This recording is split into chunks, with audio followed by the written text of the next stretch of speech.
Good day everyone, belated Happy New Year. Welcome back to my channel. So this day I will discuss to you a mathematical induction.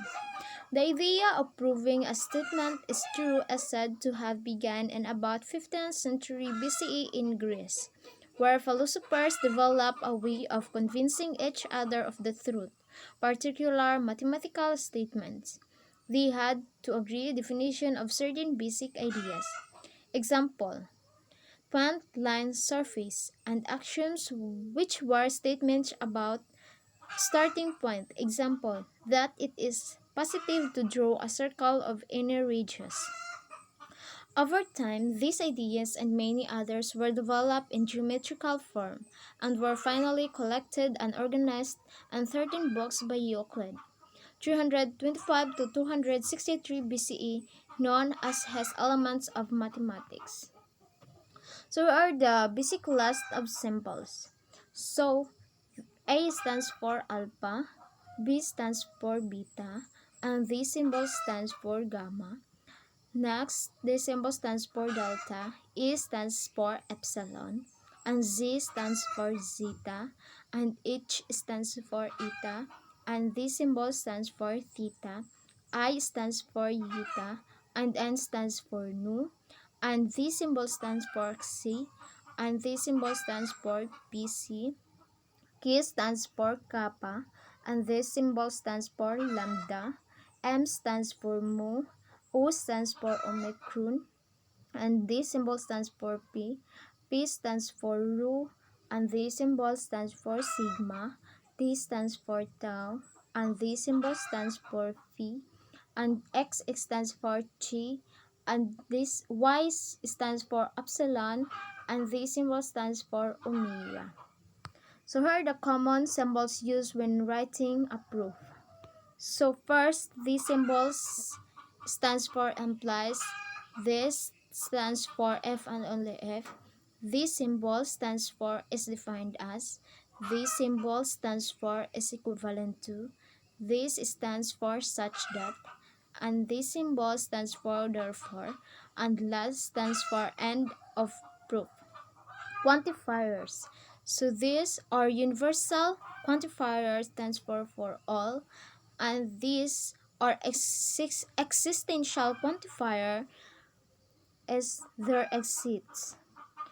So proving conditional statements. To prove a proposition in the form P implies Q, we begin by assuming that P is true and then show that Q must be true. Example: prove that x is an odd integer, then x squared is odd. Solution: let p is to x is odd. X squared is equals to 2n plus 1 for some integers n. X squared is equals to 2n plus 1 squared. So x squared is equals to the square root of 2n plus 1 is equals to 4n squared plus 4n plus 1. X squared is equals to 2, close and open parenthesis, 2n squared plus 2n plus 1. X squared is equals to 2m plus 1, where m is equals to 2n squared plus 2n is an integer. So x squared is odd. So Q is must be true. Prove by contrapositive. To prove a proposition in the form P implies Q, we may instead prove its contrapositive. Contrapositive Q implies contrapositive P. This works because P contrapositive Q is equivalent to contrapositive Q implies contrapositive P. Example: prove that x squared is odd, then x must be odd. Example: contrapositive Q as x is even. X is equals to 2n for some integer n. X squared is equals to 2n squared. X squared is equals to the square root of 2n is equals to 4n squared. X squared is equals to 2, close and open parenthesis, 2n squared. X squared is equals to 2m, where m is equals to 2n squared is an integer.